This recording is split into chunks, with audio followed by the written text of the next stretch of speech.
अब आपको अगली खबर की ओर लिए चलते हैं। जनपद झांसी के समथर थाना क्षेत्र स्थित ग्राम लोहागढ़ में नवनिर्मित राजकीय हाई स्कूल का लोकार्पण समारोह संपन्न हुआ।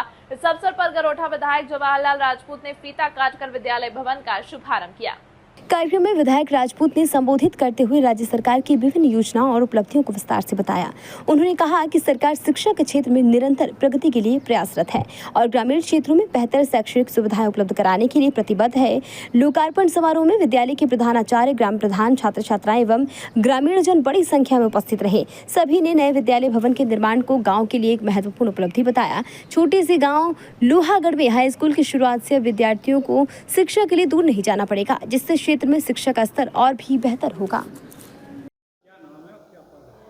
मैं निर्भय सिंह, जिला समन्वयक समग्र शिक्षा झांसी। क्या कार्यक्रम था विद्यालय का, क्या लोकार्पण किसके द्वारा किया गया है और क्या विद्यालय में सुविधाएं हैं? ये जनपद में 4 विद्यालय हमारे 21-22 के स्वीकृत थे, जिनका निर्माण पूरा हो गया था।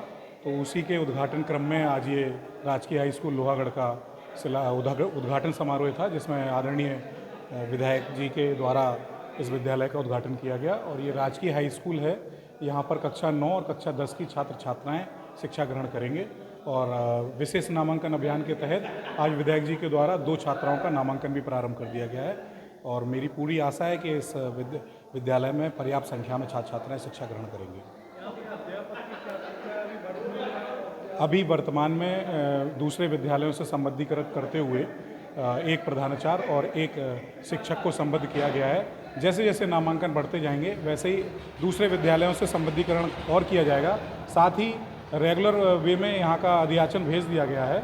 तो जैसे ही शासन की तरफ से नए विज्ञापन के माध्यम से शिक्षक प्राप्त होंगे, वो लोहागढ़ में पदस्थापना ग्रहण करेंगे।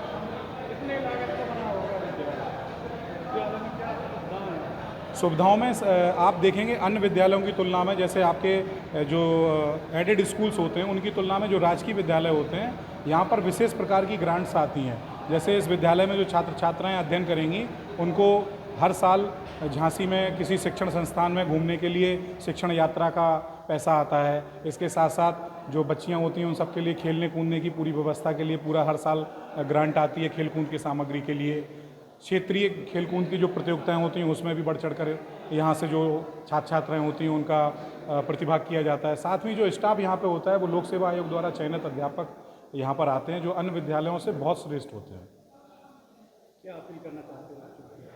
मैं क्षेत्रवासियों से और समस्त बच्चों से विशेष निवेदन करूंगा कि इस विद्यालय को, जो कि इतनी मेहनत के बाद यहाँ पर स्थापित हुआ है, आकर अधिक से अधिक संख्या में यहाँ पर नामांकन कराएं और शिक्षण व्यवस्था जो अध्यापकों के द्वारा की जा रही है उसका लाभ लें। शासन के द्वारा भेजी गई जो भी ग्रांटें आ रही हैं उनका लाभ लें। और निश्चित रूप से यदि संख्या यहाँ पर रेगुलर वे में बढ़ती रहेगी तो स्टाफ भी आएगा और आगे ये विद्यालय उच्चीकृत के लिए, इंटर कॉलेज के लिए भी अनुमोदित किया जाएगा। धन्यवाद। क्या कार्यक्रम किया गया, कहाँ कार्यक्रम किया गया? उत्तर प्रदेश में जब से योगी सरकार बनी है तो शिक्षा के लिए लगातार काम कर रही है।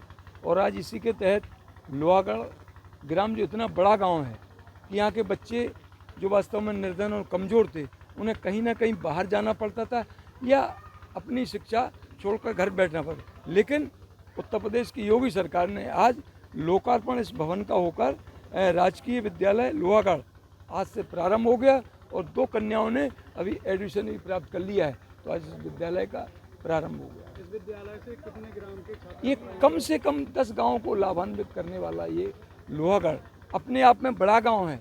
इसकी आबादी भी काफ़ी 10 और 15 हज़ार की है। तो हम आज कह सकते हैं कि इस गांव को तो लाभ मिलेगा ही, लेकिन करई हो, ढींगपुरा हो या और भी अन्य जो गांव हैं, या सभी को लाभान्वित होने वाला। और यहाँ चूँकि सड़क हर तरफ गई है, इसलिए इस गांव से सभी को लाभ मिलेगा। और शिक्षा में हम समझते हैं एक नींव का पत्थर लोहागढ़ का विद्यालय साबित होगा। आगामी क्या लाभ मिलेगा लोहागढ़ वासियों? लोहागढ़ वासियों को आगामी ये कि जो सड़क अधूरी पड़ी है इनकी, हमें लगता है चाहे समतर पीपरी वाली हो या लोहागढ़ सिरसा वाली हो, उन पर निश्चित रूप से कार्य योजना में आ गई हैं और आगे चलकर ये भी सही हो जाएंगे।